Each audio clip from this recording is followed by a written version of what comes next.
Gravitation unit में आज का बेहतरीन सा टॉपिक है बच्चों आपके लिए ग्रेविटेशनल पोटेंशियल एनर्जी।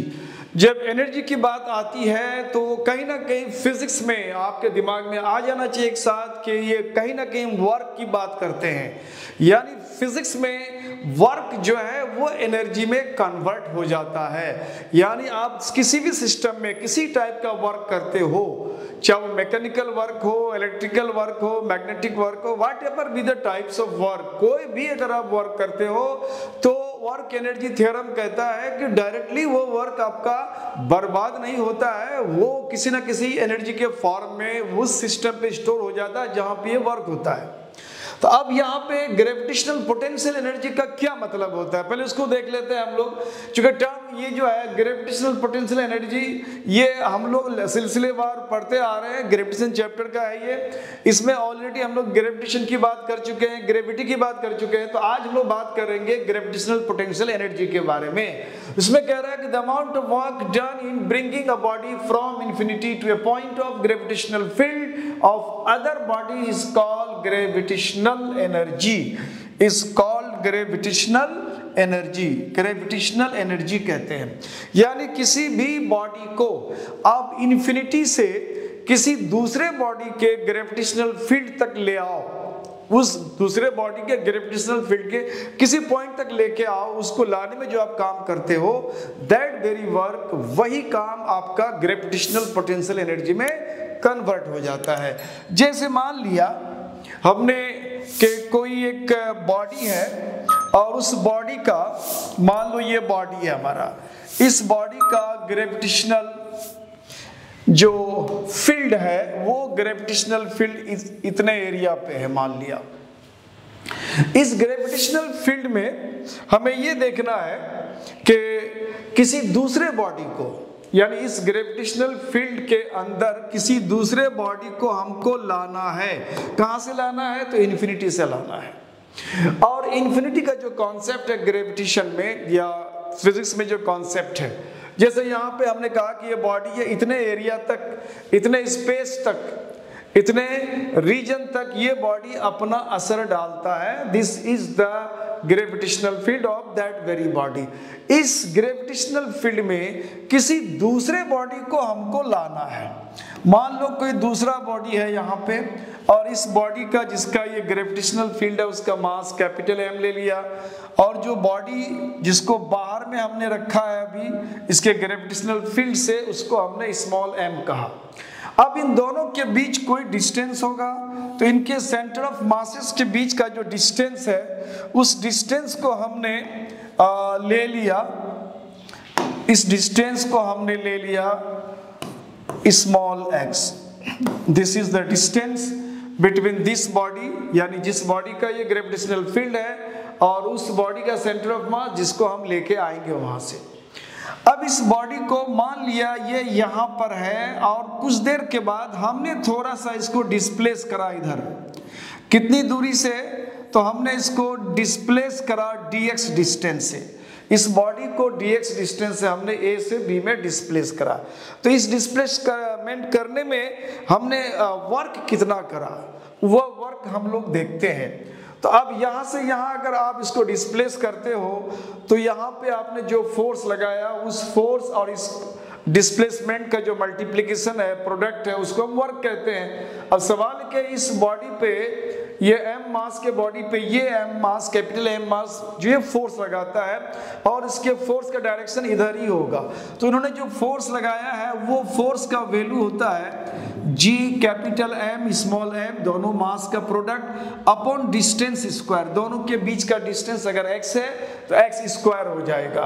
तो ये फोर्स लग रहा है। अब हमने A से B को अगर बहुत स्लाइटली इसको डिस्प्लेस करा तो हमने थोड़ा सा वर्क करा, और ये वर्क बराबर कितना हो जाएगा? तो बोलते हैं force multiplied displacement and cosine of the angle between these two directions, इन दोनों डायरेक्शंस के बीच का एंगल का कोसाइन। जैसे हमने कहा कि ये बॉडी, इस बॉडी पर फोर्स किधर लगा रहा है? इधर की तरफ लगा रहा है फोर्स, इधर और इस बॉडी का डिस्प्लेसमेंट भी इधर ही है, इसको इधर की तरफ डिस्प्लेस कराया गया, dx से उसको डिस्प्लेस किया गया।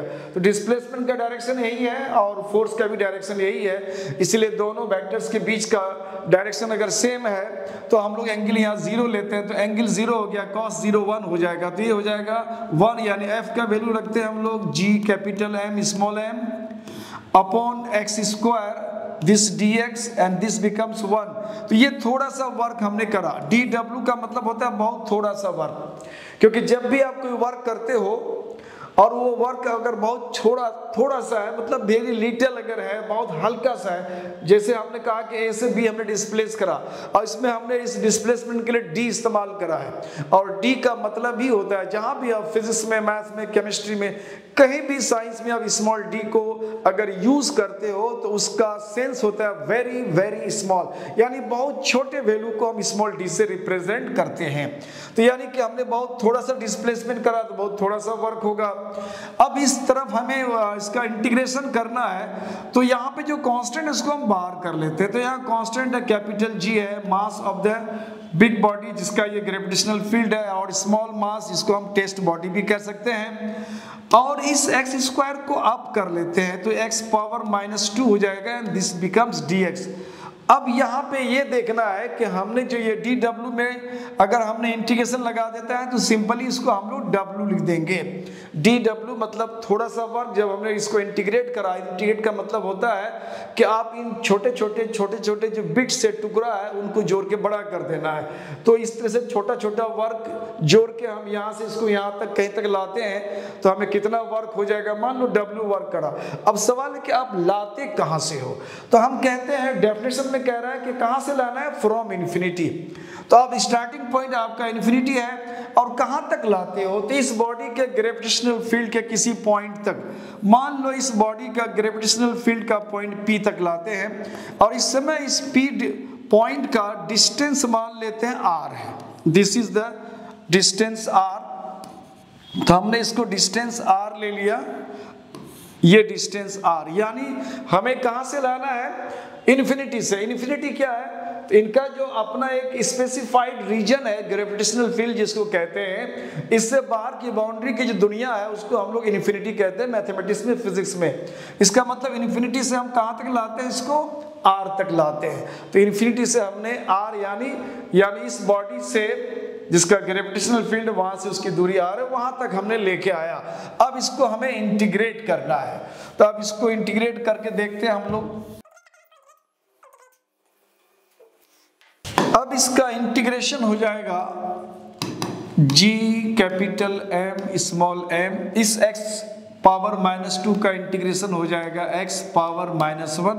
पावर में एक ऐड करना होता है बच्चों, तो हमने एक ऐड करा, तो -2 में अगर +1 ऐड करोगे तो -1 हो जाएगा, और फाइनली जितना पावर आता है उससे इसको हम लोग डिवाइड करते हैं, और उसके बाद लिमिट यहाँ लिखते हैं कहाँ से कहाँ तक इसको हम लोग इंटीग्रेट करते हैं।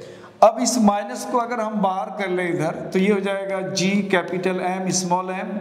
अब यहाँ अंदर में रह गया x पावर -1, चूंकि नेगेटिव पावर है तो इसका रेसिप्रोकल कर देंगे तो पॉजिटिव पावर हो जाएगा, और इन्फिनिटी टू r। अब ये वैल्यू हो गया -g capital M small m। अब यहाँ पे हमें पहले अपर लिमिट रखना पड़ेगा, तो इसका अपर लिमिट है r, x को रिप्लेस करते हैं r से, माइनस के बाद फिर यहाँ लोअर लिमिट वो है इन्फिनिटी। तो -gm small m and 1 upon r, और समथिंग अपॉन इन्फिनिटी को हम 0 कहते हैं मैथमेटिक्स में। तो ये हो गया -gm small m upon r। तो ये जो वर्क हुआ, ये वर्क हमने क्या करा, किसी बॉडी को इन्फिनिटी से, इनफैक्ट इसके ग्रेविटेशनल फील्ड से बाहर, कहीं से भी इन्फिनिटी से इसके ग्रेविटेशनल फील्ड के किसी पॉइंट तक लाया, और उस पॉइंट की दूरी इस बॉडी से r है, तो हमें इतना वर्क करना पड़ा। यानी ये जो वर्क है, इस बॉडी को लाने में जो वर्क है इस पॉइंट तक, वह वर्क इस पॉइंट के इसके ग्रेविटेशनल फील्ड के इस पॉइंट का वो ग्रेविटेशनल एनर्जी कहलाता है। हम लोग बोलेंगे कि दिस वर्क डन, हमने जो ये वर्क करा, ये वर्क किस में कन्वर्ट हो गया, तो कहता है ये वर्क एनर्जी में कन्वर्ट हो गया। बोलेंगे दिस वर्क डन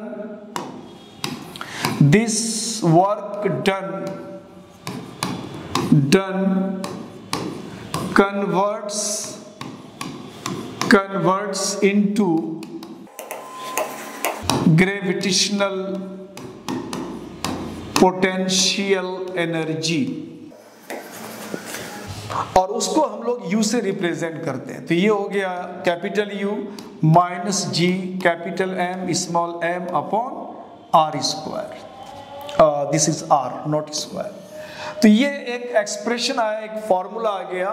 किसी भी बॉडी को अगर आप किसी दूसरे बॉडी के ग्रेविटेशनल फील्ड तक लाते हो तो इतना वर्क आपको यहाँ पे करना पड़ेगा। तो this is about gravitational potential energy. तो आप इसी तरह से हमारे साथ बने रहें। नदीम उस्मानी सर को हौसला अफजाई करें और हमें शेयर, लाइक और अपने दोस्तों में इसको सब्सक्राइब करने के लिए उसको प्रोवोक करें। Thank you for watching my channel, for watching my video, for watching my lecture.